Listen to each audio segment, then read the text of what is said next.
বন্ধুরা, প্রেম এক অদ্ভুত অনুভূতি, আর যখন সেই প্রেম হয় ঐশ্বরিক তখন তার বিরহগাথা হয়ে ওঠে চিরন্তন। আজ আমরা শুনব এমন এক বিরহের কথা যা স্বয়ং শ্রীকৃষ্ণকেও আজও কাঁদায়। বৃন্দাবনের প্রতিটি ধূলিকণা সাক্ষী রাধাকৃষ্ণের অমর প্রেমের।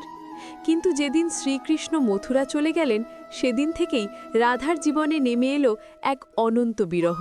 তার প্রতিটি নিঃশ্বাসে, প্রতিটি পলকে মিশেছিল শুধু কৃষ্ণের স্মৃতি আর তার ফেরার ব্যাকুল অপেক্ষা।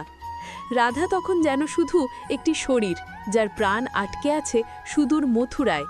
তার চোখের জল গড়িয়ে মিশে যেত যমুনার জলে, আর সেই জল যেন বয়ে নিয়ে যেত তার বুক ফাটা আর্তনাদ। তিনি গাইতেন এমন সব বিরহের গান যেখানে ছিল তার হৃদয়ে নিংড়ানো আকুতি, তার প্রতিটি মুহূর্তে শূন্যতা।